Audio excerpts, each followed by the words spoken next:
Montana Territory's Eagle Creek Valley, the winter season of 1893. As his neighbors consumed vast quantities of firewood, a particular Swedish hunter remained cozy within his dwelling. Despite the absence of a burning fire, the external temperature had plummeted to -31 degrees. Within his abode, the temperature consistently held at 64 degrees. His method was neither magical nor a novel contraption. This technique was so ancient and straightforward that upon his initial explanation, the area's hunters deemed him mad.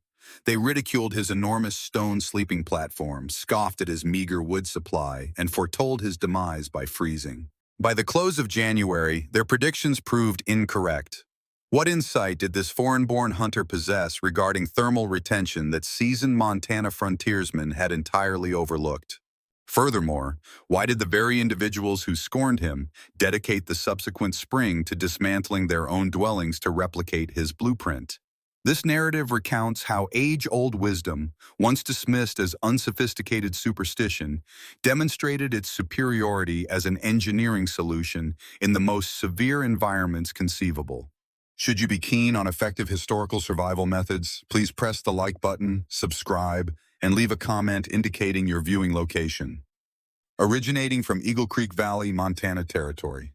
September of 1892.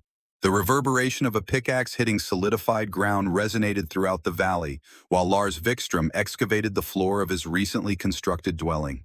His neighbors, collecting fuel for the impending cold season, halted their tasks to observe.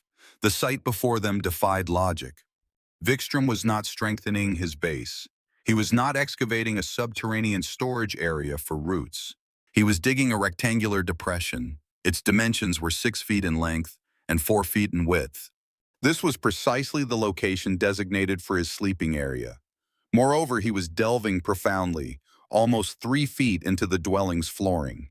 "That Swede has gone insane," murmured James Bradley, a huntsman who had endured 15 winters in Montana. A man constructs a respectable dwelling, then proceeds to dismantle its flooring. It will likely be inundated when the spring melt arrives. However, Vikström had not concluded his work. During the subsequent fortnight, he transported river rocks from Eagle Creek. Hundreds of these, polished spherical stones, every single one chosen with precision. He categorized them according to their dimensions, stones the size of a fist for the foundational strata, bigger ones for heat retention, and plainer ones for the sleeping platform. His neighbors calculated he had relocated 2,400 pounds of rock into that excavation. The method of construction itself appeared illogical. Vikström constructed a combustion chamber at one extremity of the depression, featuring a clay-lined passage extending below the rock's sleeping area. He fitted a flue vent at the opposing end. The rocks are arranged in meticulous strata, incorporating conduits that permit heated air to flow throughout the entire bulk. Prior to exiting, the fire's heat passes beneath your sleeping spot. Bradley's tone was imbued with cynicism. That isn't a heating system, it's self-destruction. Rocks, in any case, retain warmth poorly. While other households accumulated 8 to 12 cords of split pine and Douglas fir, Vikström gathered only kindling in small branches. His wood supply by late October would not have sustained a conventional cabin. Throughout November, Martha Henderson, whose family's dwelling was situated a quarter-mile downstream, articulated the common thought. "That man will freeze, and we'll likely have to take him in by December. He'll be a burden on us." The Swedish hunter offered few words in reply. His English remained rudimentary. His attempts to explain baji and the concept of heated stone were met with blank expressions and dismissive gestures. He simply continued his task, sealing the stone bed surface with a mixture of clay and sand, thereby creating a smooth, sleeping platform. By the first week of November, as temperatures began to fall into the 20s, every cabin in Eagle Creek Valley had smoke rising from its chimneys at night. From dawn until dusk, every cabin except Vikström's showed smoke ascending from its chimneys. His own chimney released a faint plume of smoke for 3 or 4 hours each morning, then became inactive. "That man is too obstinate to admit his error," Bradley informed the others at the trading post.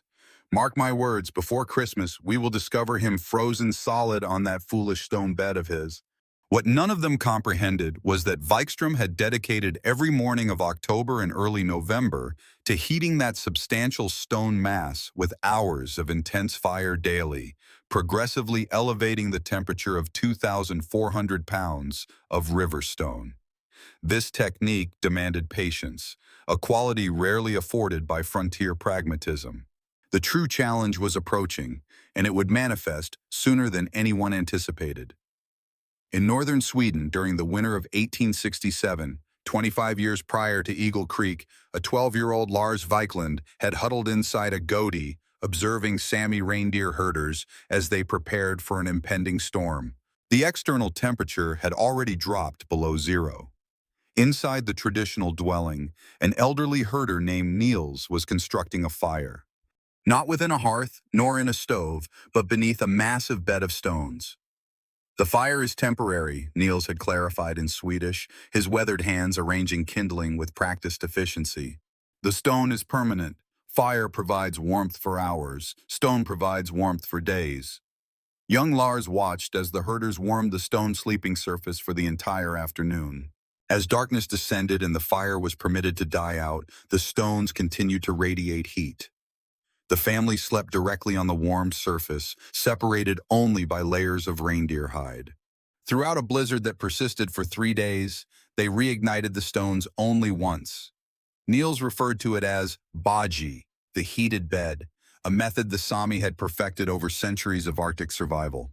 The physical principles were straightforward, though frontier Montana had seemingly forgotten them. Wood, when combusted, rapidly releases its energy, intense heat that quickly dissipates through convection. Warm air rises, escapes, and is gone. A conventional fireplace might heat a room to 70 degrees while burning, but allow that fire to extinguish, and within hours the cabin reverts to the ambient temperature. Stone functions differently. River stone, specifically the metamorphic and sedimentary varieties Vikström selected from Eagle Creek, possesses a specific heat capacity of approximately 0.2 BTU per pound per degree Fahrenheit. Those 2,400 pounds of stone, when heated to 200 degrees, stored roughly 96,000 BTUs of thermal energy. More importantly, stone releases that energy gradually through radiation, not convection. Radiant heat directly warms objects and bodies, rather than heating air that immediately escapes through cracks and gaps in the cabin walls. A person sleeping on a 130-degree stone surface, insulated by blankets, experiences continuous warmth for 18 to 24 hours. Yet, in Eagle Creek Valley, during the autumn of 1892, this explanation was met only with skepticism. James Bradley, who had constructed 7 cabins across Montana Territory, dismissed the entire concept of stone chimneys that cooled within an hour after the fire died. Stone does not retain heat, that's simply a fact. This Swede is either fabricating or misinformed. Bradley's experience was not incorrect, it simply wasn't comprehensive. A chimney, having thin walls and a continuous air current, dissipates heat quickly. Conversely, a substantial stone bed, possessing minimal surface area relative to its volume and no air circulation, functions in a completely distinct manner. The principle of thermal mass adheres to the square cube law. As volume grows, surface area expands more slowly, thus diminishing heat escape. Vikström endeavored to clarify this point, his fractured English making it difficult to convey technical concepts. Stone is very dense. It requires a long time to heat up, and a long time to cool down. Do you comprehend? "I understand you will freeze," Bradley responded, "and I understand that when you do, it will demonstrate that sophisticated European methods are ineffective in the genuine American wild." The underlying irony went unnoticed by all. The Sami technique Vikström was reproducing had supported human existence in environments considerably more severe than Montana's. Northern Sweden's winter temperatures routinely dropped to negative 40 degrees. Amidst 6 months of darkness, the system was not an experiment. It represented established technology, honed over generations of enduring harsh conditions. By late November, Vikström's routine was now more of a curiosity than a jest. Every morning, he would ignite a fire within the compartment located below his stone sleeping platform. The fire blazed intensely for a period of 3 to 4 hours, with flames directed through clay-lined conduits, warming the substantial stone structure from its underside. By mid-morning, he would allow the fire to extinguish entirely. In contrast, his neighbors consistently supplied fuel to their fireplaces and stoves. A morning blaze to heat the dwelling, a midday fire for preparing meals, and an evening fire to endure the night. Certain individuals maintained fires continuously, with family members rotating duties to replenish the wood supply. "Are you tallying the firewood?" someone inquired of Bradley in early December. "There's no need to count. It's visible from this vantage point. That fellow likely has only half a cord remaining. Each of us has already consumed 3 cords, and the cold season has only just begun." They were unaware of the internal temperature of Vikstrom's dwelling. The stone sleeping platform reached a temperature of roughly 200 degrees. Its surface temperature remained exceeding 100 degrees each morning. For more than 20 hours, the warmth radiating from that substantial object maintained the whole 400-square-foot dwelling at a pleasant 60 to 65 degrees. Even when external temperatures fell to single-digit figures, the hunter from Sweden slumbered peacefully upon his solid stone sleeping platform. Enveloped in woolen coverings, his physique absorbed consistent, radiating heat throughout the darkness. No need for midnight trips for firewood, no frigid dawns, no continuous fire management. However, deeply held beliefs and derisions seldom yield to rational thought. They are swayed by emergencies, and an emergency was imminent within Eagle Creek Valley. Eagle Creek Valley, Montana Territory, from October to December of 1892. Whereas nearby households awoke prior to sunrise to chop wood, Lars Vikstrom utilized his mornings in an alternative manner. Precisely 3 hours following dawn, he commenced his warming routine. A systematic procedure that appeared inefficient to onlookers yet was meticulously designed for optimal heat performance. The blaze he constructed was not characteristic of a standard frontier-dwelling fire. Victor employed compact, fiercely hot fires. He positioned kindling in a particular configuration inside the combustion chamber, a foundational stratum of arid pine needles, followed by thumb-sized twigs arranged in a crisscross pattern, culminating with branches of deceased Douglas fir as thick as a wrist. This setup facilitated optimal air circulation and thorough burning once ignited. As the fire blazed, intense flames moved via the clay-coated conduit situated beneath the stone sleeping platform, warming the stone from its underside. Vikstrom meticulously managed this fire by introducing small wood fragments every 20 minutes, thereby sustaining a steady temperature instead of producing the fluctuations characteristic of conventional cabin warming. Once the stones had absorbed their full thermal capacity, typically after 3 to 4 hours, he allowed the fire to extinguish itself naturally. There was no water dousing or smothering, just a gradual cooling of the combustion while the stone mass continued to draw residual heat from the chimney's draft. "He burns intensely and rapidly, then endures the cold all day," Martha Henderson observed, watching the smoke vanish from Vikstrom's chimney. By mid-morning, it seemed illogical. Their own stove operated from dawn till dusk as they believed it should, but the Henderson cabin and every other dwelling in the valley functioned on a fundamentally different heating method. They were perpetually warming air, engaged in a losing struggle against drafts, gaps, and the basic physics of convection. Warm air ascended to the rafters, escaped through roof joints, and was replaced by cold air infiltrating through floor cracks and door openings. Vikstrom's system, conversely, operated in the opposite fashion. His heated stone bed directly warmed him through radiation. The stone's thermal mass, once brought to temperature, released energy slowly and consistently. The cabin's ambient air temperature, as a secondary consequence, stabilized between 60 and 65 degrees, not from active heating, but from radiant transfer from the stone to the cabin's interior surfaces. By late October, when the valley experienced its first frost, these distinctions became quantifiable.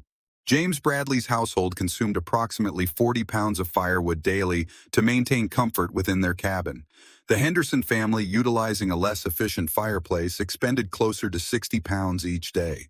Vikstrom's fuel consumption, meticulously monitored by his skeptical neighbors, amounted to about 12 pounds daily during his morning heating cycle.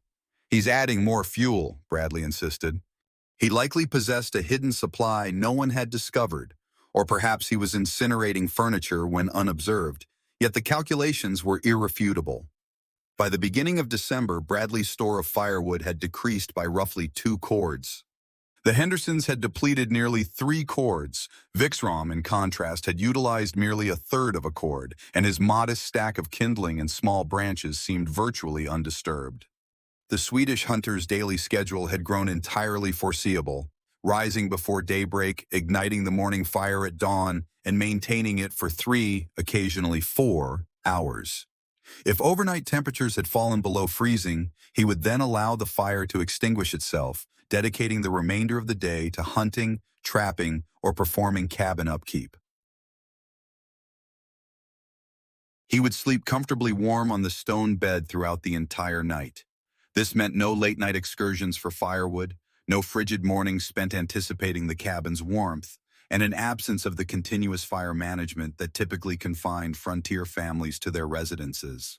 However, in secluded settlements, doubt is deeply ingrained. The effectiveness of Victor's method did not spark curiosity among his neighbors. Instead, it fueled their suspicion.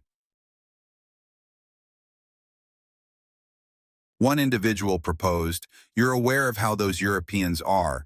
Perhaps they have a different physical makeup, or he's simply dishonest about his firewood consumption." A second person put forward, "He likely keeps that apparatus heated all day long and merely dampens the fire when he spots visitors approaching." Martha Henderson held an alternative hypothesis. "Take my word for it," she declared, "that stone bed will surely fracture when the heart of winter arrives, with all that repeated heating and cooling causing the stone to cleave directly in two. It would likely ignite a blaze that would consume his entire dwelling." The ominous predictions intensified as the month of December advanced. Temperatures were now consistently falling into the teens. During the nighttime hours, every cabin exhibited a continuous stream of chimney smoke, with the sole exception of Vixrom's, which continued to emit its morning plume before becoming quiet. "That man will surely freeze," Bradley reiterated, his tone now reflecting less of a taunt and more of a sincere forecast. No individual could possibly endure a Montana winter with merely 4 hours of fire each day. The laws of physics simply do not permit such a thing, yet, in reality, physics did operate precisely in that manner, though not according to Bradley's comprehension. The principle of thermal mass utilized by Vixram was identical to the mechanism responsible for maintaining the warmth of the Earth's oceans. It was the very same principle that rendered adobe structures comfortable in arid desert environments, and the identical concept that had supported human settlement in the Arctic for thousands of years by the time Christmas week arrived. As temperatures plummeted to 5 degrees below zero, all families in Eagle Creek Valley were consuming firewood at an unprecedented pace. The Hendersons had already started using their emergency reserves. Bradley's eldest son, driven by desperation, had begun cutting green wood, which burned inefficiently and caused a perilous buildup of creosote. Vikstrom, on the other hand, likely had only half of his initial small wood pile left. "He'll be pleading for assistance by New Year's," Bradley foretold. "Arrogance precedes ruin, and that Swede is exceptionally proud." January then commenced, ushering in a cold spell severe enough to silence disagreements and unveil reality with harsh distinctness. January 9th, 1893, in Montana Territory's Eagle Creek Valley. The temperature started its descent on January 8th, about an hour before dusk. By the time night was complete, it had fallen to 12 degrees below zero. By midnight, it was 18 below. On the morning of January 9th, when Lars Vistrom awoke, his cabin's outdoor thermometer showed minus 24 degrees Fahrenheit. Within his dwelling, he lay on a stone bed, feeling comfortably warm. The stones beneath him were still radiating warmth from the fire lit the previous morning. The surface temperature measured roughly 115 degrees. Wool blankets provided insulation, separating him from the heat. He started his morning fire as customary, allowing 3 hours of concentrated heat to pass through the stone mass. By 9 o'clock a.m., the fire had gone out. The outdoor temperature persisted in its decline. A quarter-mile further down the stream, Martha Henderson awoke to find frost accumulating on the inner surfaces of her cabin. Even though her husband had maintained the stove's operation all night, the internal temperature of their dwelling had fallen to 42 degrees. He put in more wood, and the stove began to glow intensely red. The cabin's temperature rose to 58 degrees, but then started to fall again immediately after he stopped supplying the fire with fuel. They used 65 pounds of firewood on that particular day. James Bradley encountered a more difficult situation. His fireplace, despite being engineered for efficient heating, proved inadequate against the extreme cold. The stone chimney, exposed to the frigid outdoor air, functioned as a heat sink, pulling warmth from the cabin even as a fire burned inside. His family clustered by the fireplace, covered in every blanket they possessed, while the cabin's distant areas fell below freezing. On January 9th alone, he consumed 83 pounds of firewood. By January 10th, the temperature had plummeted to minus 28 degrees. By the 11th of January's morning, the temperature stood at minus 31 degrees Fahrenheit.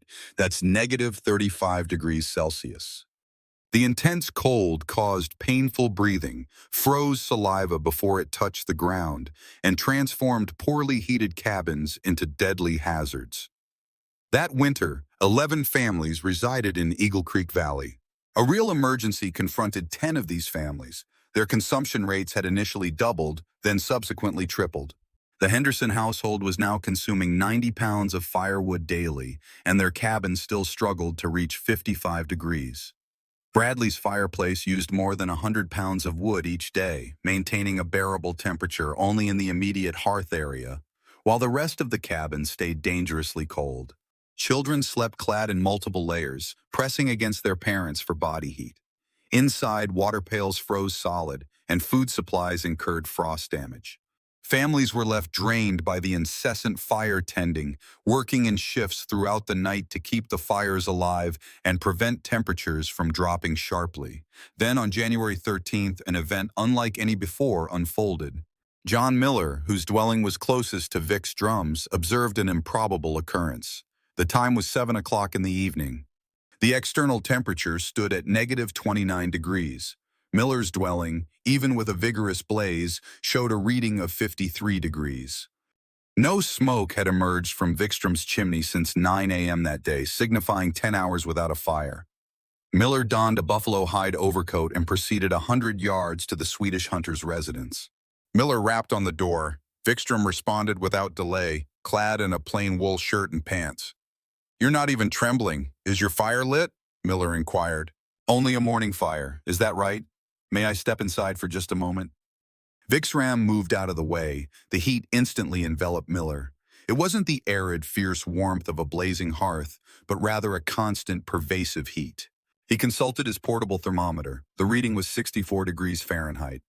With 10 hours elapsed since the fire's extinction and the outdoor temperature at negative 29, Miller moved towards the stone sleeping platform and positioned his hand half a foot above its top. The warmth was undeniable. He briefly made contact with one of the stones. It was sufficiently hot to cause discomfort if touched continuously. "This ought not to be feasible." Miller remarked that stone retains warmth for an extended duration. Vikstrom provided his answer that evening. Miller shared the information with others, however, some disregarded it. Bradley deemed it erroneous. Yet, as temperatures persisted below negative 25 for half a dozen successive days, despair superseded doubt. On the 16th of January, Martha Henderson rapped on Vikstrom's entrance. Her family's provisions, rationed meticulously, might endure for merely one more week. Would it be possible for her to view the interior of his dwelling? He presented the interior to her, elucidated the warming process, and displayed the stone's surface warmth. 18 hours following his morning blaze, he revealed his leftover timber, which remained ample for the remainder of the cold season, even if conditions persisted at this frigid level. The following day, Henderson's spouse arrived, followed by Bradley's son, and then Bradley personally. With their pride overcome by both need and inquisitiveness, every guest witnessed an identical sight. A cozy dwelling kept between 62 and 66 degrees, warmed by a blaze that was active for only 3 to 4 hours every morning. This represented a rate of timber usage, approximately 13% of the amount demanded by traditional heating methods. The Swedish huntsman, previously ridiculed as imprudent, had endured the most severe cold period ever documented in Eagle Creek Valley. This was accomplished while utilizing only a small portion of the provisions that all others were frantically depleting. Furthermore, the frigid conditions had not abated. An additional 3 days of temperatures at -20 degrees ensued. Subsequently, a short period of warming to -10 degrees occurred, followed by another sharp drop to -26. Throughout these fluctuations, Victor's established pattern remained unaltered on January 22nd. A morning blaze, providing 3 hours of heat, resulted in pleasant warmth for a full 24-hour period. This was achieved with a resource expenditure that appeared arithmetically unachievable to those observing it. Once temperatures became milder in late January, the inquiry changed from whether this was genuine to how it functioned, and crucially, if it could be replicated. Eagle Creek Valley, Montana Territory, late January 1893. Holding a thermometer, James Bradley was inside Lars Vikstrom's cabin, attempting to align what he saw with what he believed. The date was January 28th. Although the most severe cold had subsided, temperatures remained close to zero.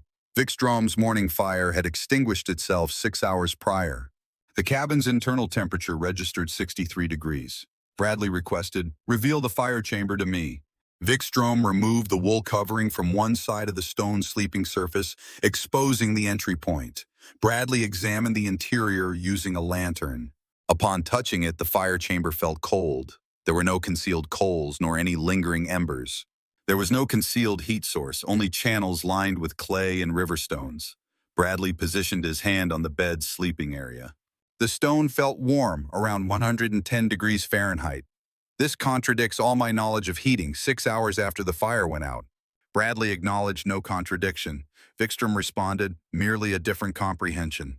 Bradley was observing the quantifiable distinction between heating systems that use convection and those that use radiation. Despite not having the terminology to articulate it, his own fireplace warmed the air.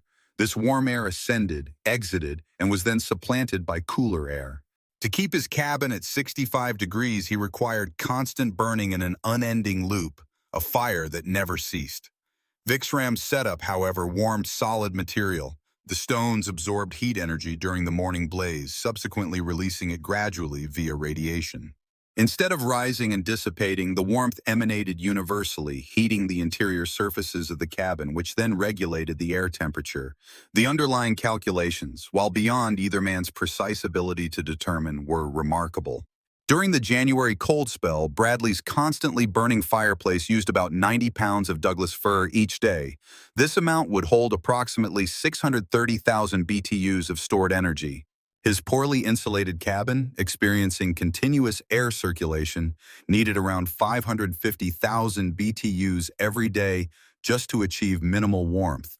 Its heating efficiency was roughly 87%, but only when the fire was actively lit. Vikstrom's stone bed was warmed for 3 hours each day, using about 15 pounds of wood. This amounted to 105,000 BTUs of energy input. After being heated, the substantial stone structure would steadily emit its stored energy for a full day, retaining a total of about 96,000 BTUs of heat. Given the minimal heat escape due to drafts, as radiant warmth isn't reliant on air currents, the true efficiency couldn't be directly computed, yet the comparative outcome was indisputable. Vikstrom attained the same level of comfort while utilizing only 1/6 of the fuel. John Miller, a former surveyor for 15 years before relocating to Montana, conducted a methodical 5-day comparison in early February. He recorded that Vikstrom's cabin maintained an average temperature of 64 degrees, consuming 73 pounds of wood over 5 days. The daily fire operation lasted between 3 and 4 hours. Bradley's cabin registered an average temperature of 61 degrees, using 440 pounds of wood across 5 days. The fire was kept burning for 18 to 20 hours each day. Henderson's cabin showed an average temperature of 58 degrees with a wood usage of 490 pounds over 5 days. The daily fire duration ranged from 20 to 22 hours. The Swedes consumed 87% less timber than I did, Bradley stated, examining Miller's calculations and the increased warmth of his own cabin. Yet, the most persuasive proof wasn't a marvel. It was based on direct experience. On the 3rd of February, Bradley passed a night in Viklam's cabin, having been invited by the Swedish hunter. He rested on the stone bed, insulated from the warmed surface by wool blankets and a slender mattress pad. The sensation was entirely unprecedented. He had previously encountered frontier heating, but this was not akin to the intense, uneven warmth of sleeping near a fireplace, which would leave one side scorching and the other side cold. He had experienced frontier heating, but not the fluctuating temperature shifts of a wood stove that would burn intensely, then cool, and then require refueling. Instead, he felt a consistent, all-encompassing warmth throughout his entire body, from his shoulders to his feet. He perceived a uniform temperature. The warmth permeated the blankets without causing any discomfort. And most remarkably, when he awoke during the night, the warmth had remained constant. No fire was burning, nor was any stove glowing, yet the comfort endured. "I have never slept warmer in 15 years of Montana winters," he stated. The following morning, Bradley conceded that the experience had transformed him from a skeptic into an advocate. Within days, he initiated his own excavation, a scaled-down version of Vikström's design, adapted to his existing cabin's layout. The subsequent week, Martha Henderson's husband commenced his own stone bed project, followed by John Miller and then 3 additional families. Convinced not by mere explanations but by quantifiable results, the technique's success generated a demand for Vikström's expertise. He dedicated February and March to consulting on designs, elucidating stone selection, and demonstrating the construction of fire chambers. His imperfect English proved to be less significant than his practical demonstrations. The physics principles became evident through practical application, explaining why river stone functioned more effectively than quarried stone for heat cycling durability. It also clarified why the fire chamber necessitated specific dimensions for complete combustion and efficient heat transfer. The rationale for the sleeping surface being slightly domed was to ensure even heat distribution and comfort. Furthermore, the significance of the chimney draft was to prevent smoke backup without incurring excessive heat loss. By the close of February, when a final cold snap caused temperatures to plummet to -15 degrees, 7 cabins in Eagle Creek Valley were operating with stone bed heating systems. The wood consumption data for that week unequivocally demonstrated the technique's value beyond dispute. Cabins utilizing traditional heating methods consumed an average of 85 pounds of wood per day. Conversely, stone bed cabins averaged 14 pounds of wood daily and consistently maintained higher average temperatures.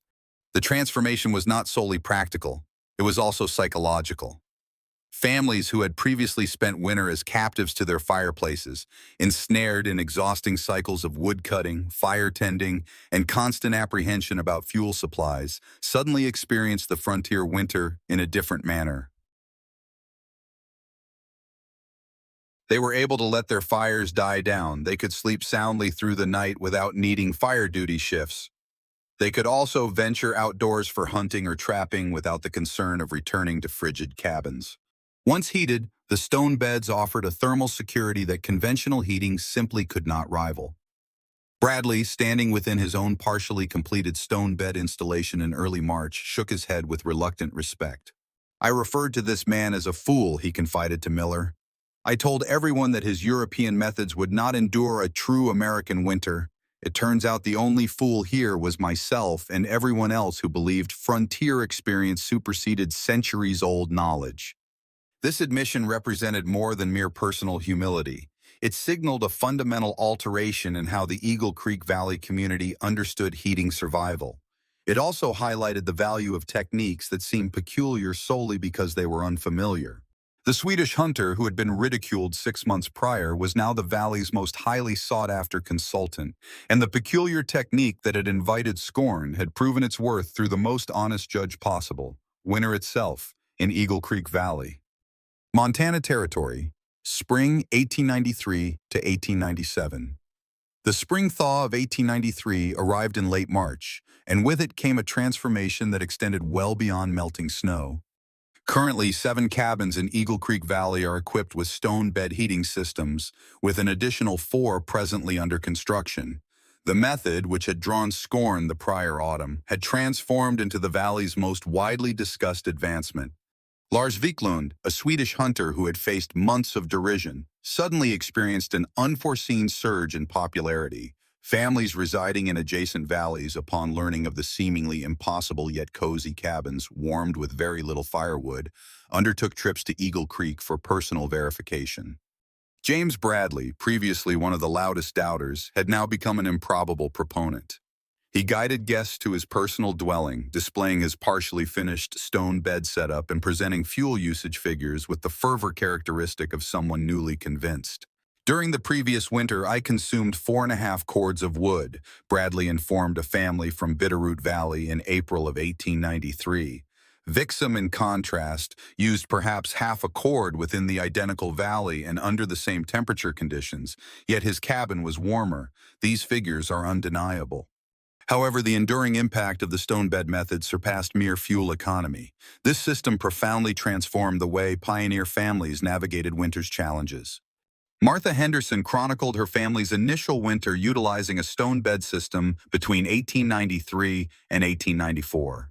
Her written observations effectively conveyed the extensive consequences of its adoption. By December 14, 1893, the external temperature registered 8 degrees. Within the cabin's interior, the warmth reached 65 degrees. The morning fire extinguished at 9 o'clock and remained unlit. John departed for hunting today, spending 7 hours away before coming back to a heated dwelling. In earlier times, winter hunting entailed arriving back at a frigid residence, necessitating hours to reignite the hearth before any warmth was restored. The stone bed system completely eradicates this particular difficulty. The mental transformation proved equally impactful as the bodily ease. Pioneer families, who had typically been confined by their heating arrangements throughout the colder months, acquired unparalleled liberty. Hunters were able to track prey without concern over coming back to freezing dwellings. Women found themselves capable of overseeing daily tasks free from the continuous need to stoke the fire. Children were able to slumber undisturbed throughout the evenings, no longer requiring parents to keep vigil over the fire. By the close of 1894, Vixrum's design had been integrated into 17 cabins situated within a 50-mile perimeter of Eagle Creek. The method disseminated via practical demonstration instead of written records. A limited number of frontier inhabitants possessed sufficient literacy for written guidelines, yet everyone could comprehend a functional system upon observation. Different versions arose as constructors modified the fundamental concept to suit various conditions. For instance, some constructed more compact units. Stone beds found application in residences intended for individuals. Conversely, others fabricated expanded iterations suitable for cabins housing multiple families. A handful of inventive constructors integrated the heating conduits directly into cabin walls, thereby establishing radiant wall systems capable of warming complete edifices. The most notable modification originated with Olaf Hendrickson, a Norwegian immigrant who had established residence close to Missoula. Hendrickson, acquainted with comparable methods from Scandinavia, altered Vikström's blueprint by incorporating an additional thermal mass, a stone bench positioned centrally within the cabin. His morning blaze warmed both the sleeping surface and the seating, thereby furnishing several radiant heat origins that enhanced the general temperature spread throughout the cabin. This fundamental concept is effective in any location where one can collect stones and ignite a fire. Hendrickson conveyed this in correspondence to family members in Norway, which stands as one of the scarce written accounts from that era. I have sustained a comfortable 70 degrees, even amidst temperatures of minus 25 degrees, consuming less timber over an entire week than I formerly did in a mere 24 hours. The triumph of this method led to inquiries regarding its genesis. Vix Drum, upon being questioned, attributed the innovation to the Sami herders residing in northern Sweden. However, the core concept of warming thermal mass instead of ambient air manifested autonomously across various human civilizations, spanning vast distances and numerous centuries.